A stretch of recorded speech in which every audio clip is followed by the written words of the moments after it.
Азыркы күндө ар бир үйдө уюлдук телефон бар. Телефон менен балдарыбыздын каерде жүргөнүн көзөмөлдөө оңой болуп калды. Бирок телефондун пайдасынан зыяндуулугу ашып кеткен жокпу деген маселе жаралууда. Андыктан биз бул теманын алкагында адистердин пикирин уктук. Балдар психологу, өспүрүм психологу, үй бүлөлүк психолог болгондуктан өзүмдүн теория билүү башка, а практика жүзүндө башка да. Ошон үчүн мен ата-энелерге азыр айтып коюп туруп эле, анан өзүм башка нерсе кыла берсем болбойт да. Ошо мен өзүмдүн практикаман алгандай эле баламдыкын эң биринчи ошол телефонго кызыгуу арттыруу биздин өзүбүздүн чоңдордон эле башталган да. Мисалы, башкалар синий трактор көрүп, сен деле синий трактор көрбөйсүңбү дегендей эле да. Анан кээде ошо мен сиңдим бар, Медина, ошол берип коет эле да. Мындай боор ачып кетиппи же көрсүн деппи, ушинтип отургузуп, сонун кылып жакшы бейли ката электе эле да. Анан ошентип балдардын дагы ошол жактан биз өзүбүз чоңдор түрткү берип алат экенбиз. Экинчиден мешайт этпесин, тоскоол кылбасын, үчүнчүдөн ыйлабасын. Көбүнчө биз жумуш кылып атканда аябай телефон жардам берет, телефонго отургузуп коесуң, апа жумуш кыла берет. Ошентип атып баланын эмнеси зыян экенин айтайын дегеним, көбүнчө балдар башкалар менен баарлашууну билбейт. Социалдык баарлашуу жок да. Кээ бирлер бар, мисалы кечке чейин телефон отургандыктан тили кеч чыгат. Анткени ал сүйлөбөйт. Ал бир эле мындай бир жактан эле сүйлөй берет, болду. Ошо менен сүйлөбөй калгандар да бар. Анын артынан тилинин кеч чыккандары да ошол себептердин бири.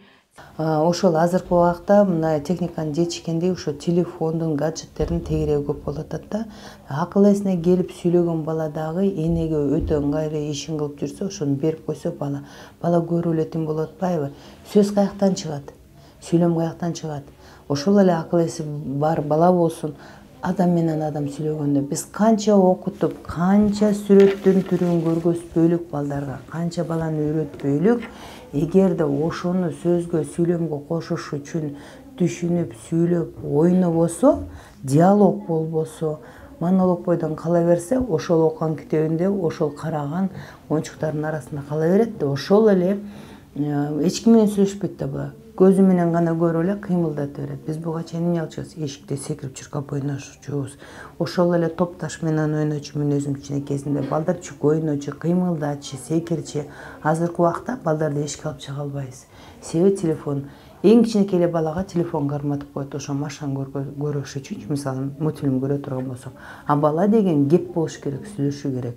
Ошо негизинде бул гаджеттен өскөн жакшы. Мындай өзүнүн программасы бар, бир 10-15 мүнөт көргөзсө болоптур. Бирок ошондо дагы 3 жаштан өтүп калган балага ыңгайлуу болот да, түшүнүп калган балага. Логикалык бир оюндарды ойногонго. Бирок адам менен адам сүйлөбөсө тил өспөйт. Өтө кыскача, өтө мазмунсуз болот баланын өсүшүчү.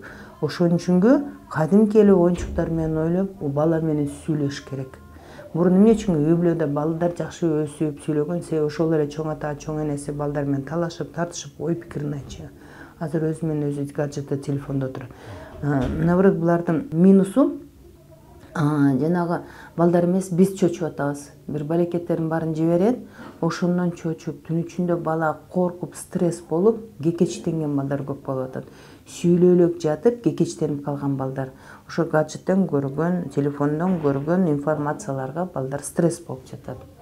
Мен сунуштайт элем ошо жаштарга көбүрөөк дем алып, көбүрөөк эшикке чыгып, балдар менен сүйлөп, ойноп, ушул процессти өстүрсө жакшы болмок деп. Көбүнчө азыркы учурда телефонду берген да апалар, кайра телефонду жамандаган дагы апалар да, ата-энелер. Телефонду жаман эмес, телефонду туура колдонсо болот да. Мисалы, өспүрүм убактыда балдар болот да, ошол телефондо отурат, кечке чейин телефон бузду дейт да. Биз баладан телефонду алып коюп, балага жаман көрүнбөшүбүз керек ата-энелер. Наоборот, балдарга биз туура колдонгонду үйрөтүш керекпиз телефонду.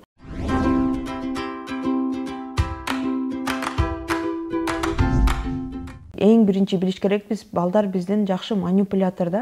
кандай бала болбосун, бала бакчага, мектепке барганда деле мугалимди бир күн, 2 күн сынайт да. Мындай кылып көрсөм кант эткен, монтип көрсөм кант эткен депчи, анан эгерде ушуп койсо анда экинчи кылбайт. Анткени бул жерде андай болбойт экенди билет да. Анан апасын да атасын аябай жакшы билет. Ошого жараша апасына дагы мисалы бир ыйлаганда эле апасы берип койсо, бул ыйлайт да. Анан экинчи ыйлайт, берип коет, үчүнчү ыйласа деле берип коет. Жок балам, бербейм дей турган болсо, сен ушунча убакыт көрдүң деп, мисалы эртең менен 20 мүнөт, кечинде 20 мүнөт десе нормалдуу нерсе да. Анан бизде дагы эң маанилүүсү ошо сизге айткандай, балдарыбыз бизди жакшы манипуляция кылганды билет. Ыйлап, өзүн уруп, чапкылап, мейли урсун, чапкыласын эс алат да. Ал өзүм как апа катары, балдар психологу катары айта алам да. Анткени бир ыйлайт, эки ыйлайт, истерика кылышы мүмкүн, анан кийин токтойт да. Ошондой эле мисалы баланын мисалы азыркы учурда өтө эркелетип алган ата-энелер көп да. Мисалы мен кичинекейимди көргөн эмесмин, жок болчу деп бардыгын берип, балдарга бардыгын мындай чек жок да. Ошо чек жок болгондуктан балдардын бардыгы мындай чалчаңдап, эрке, талтаңдаган балдар көп да. Ошон үчүн балага мисалы болот, болбойт дегенди үйрөтүш керек. Болбойт дегенде бир ыйлады, эки ыйлады, 3 ыйлады, 4 ыйлады, 5 ыйлады, анан түшүнөт да болбойт экенин. Бирок биз өзүбүз эгерде болбойт деп айта турган болсок балага, эң маанилүүсү Наргиз айым, өзүбүз дагы ошондой болуш керекпиз да. Мисалы телефон болбойт деп коюп, телефондо отурган болбойт. Эми эгерде балаңыздар телефондо кечке чейин отурган болсо, балаңыз эчтеке кызыкпаса, анда өзүңүзгө суроо беришиңиз керек да. Мен эмнени туура эмес кылып атам? Кайсы жерден менин бул немем кетти депчи, катам кетип атат депчи. Бирок ошол сиз айткандай эле, эгерде баласы кырып ыйлап чыңырып аткан болсо, түшүндүрүү балага. Экинчиден өзүңүз канча убакыт телефондо отурасыз. Үчүнчүдөн бала менен баарлашуу, убакыт бөлүү, алып коюп, кел бүгүн сүрөт тартабыз. Кел пластилин менен бир нерсе жазайбыз. Ошондой эле жомок айтуу, эшикке чыгып ойноо. Кээ бир апалар бар да, мисалы 9 ай, 10 айга чейин баласы менен квартирада уктап туруп эшикке чыгышпайт. Анан чыкканда баласы чыңырып ыйлайт да, эшикке чыкканда. То есть мындай анда-санда чыгышат, элдерди көргөндө да ыйлайт. Ал эмне деген эшикке чыкпайт, мындай эшикте кандай аба ырайы, чымчыктар бар экенин, мисалы да, гүлдөр бар экенин, иттер, жаныбарлар бар экенин да билбейт да. Ошон үчүн ар бир бала менен өзүнчө бир программа түзүлүш керек деп айтмакчымын.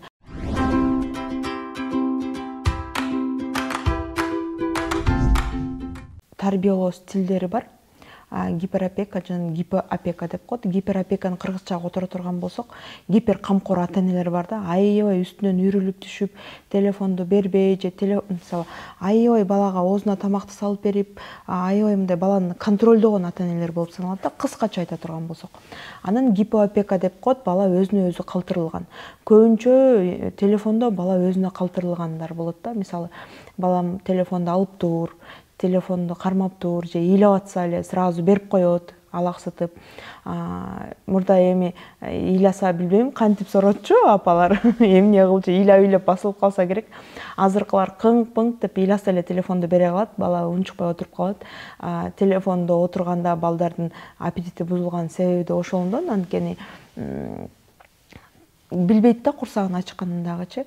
Азыркы учурда көп ата-энелер бар, кичинекейинен баштап бала сурабаса деле телефонду берип коет. Ошол эң чоң көйгөй да бизде. Баласы ошол башында телефонду кармап, ошол ютубту өзү таап алып же жылдырганын көрүп, ата-энелер аябай сүйүнөт да, "О, мен телефонду балам которуп атат, өзү издеп таап алат" деп мактанышат да. Кийин бул чоң көйгөйгө алып келерин билбейт. Көбүнчө балдар дагы телефондон эмоция алат да, ата-энесинен албаган эмоцияны. Күлүп, каткырып, ал жакта кадимкидей эле сүйлөшөт. Мисалы ютубта көрсөздөр, кандайсың, мисалы орусчадан кыргызчага отура турган, маанайың кандай, эмне кылып атасың, о, могу машинаны карачы, кел ойнойбуз деп неме кылат да. Биз ата-энелер антпейбиз. чын көбүнчө аталар апаларга жоопкерчиликти берип коюшкан. Мына сенин балаң, сен тарбиялай бер. Кийин эртең чоңоюп бир жаман болуп калса, мына сенин тарбияң деп коюшу мүмкүн да. Азыркы учурда аталарга жана апаларга айтат элем, эң маанилүүсү бардыгыбыз эмне кылыш керек экенбиз, бир мындай биргеликте туура тарбия бергенди үйрөнүшүбүз керек экен. Балага телефондо отурса, ал эмоциянын жетишпегендиги, сиздин көңүлүңүздүн жетишпегендиги.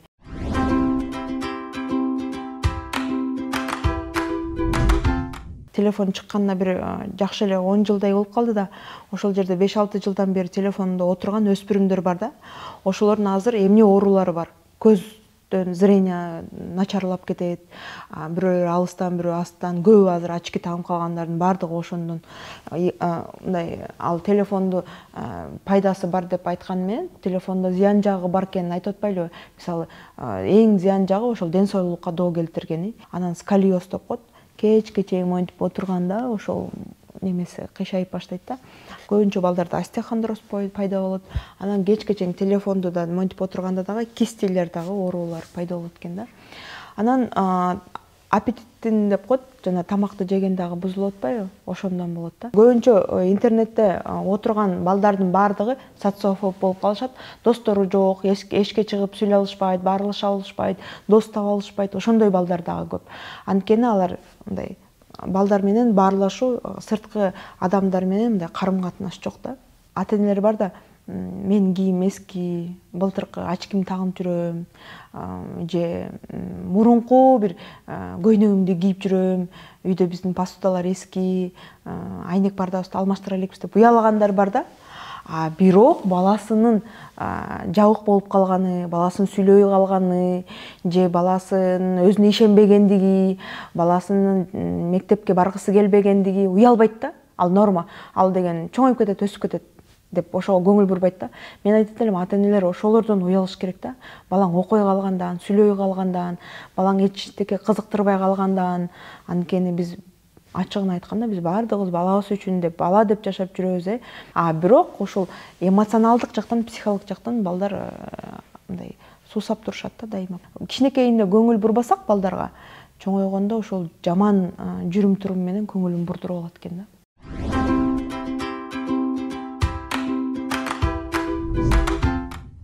Эми ачыгын айтканда бизде азыр цифровой заман.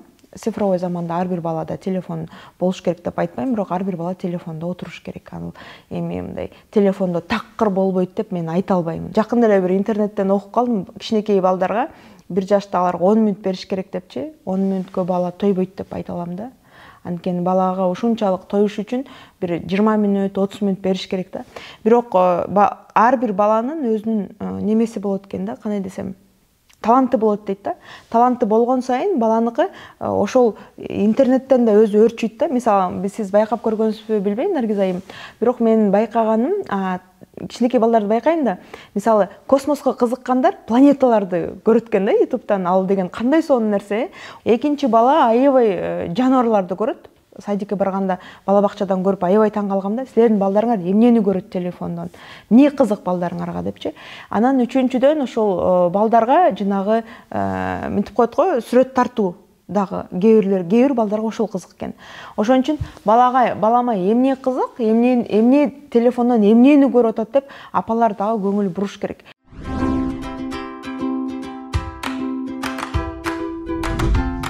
Мен жакында эле бир таң калтырганы, бир апада жаш эле келин, 18 жашта экени көрүнүп турат. Ошол жерден карасам, ыйлаган жок баласы, эчтеке болгон жок. 2 айлык баласына телефон коюп коюптур.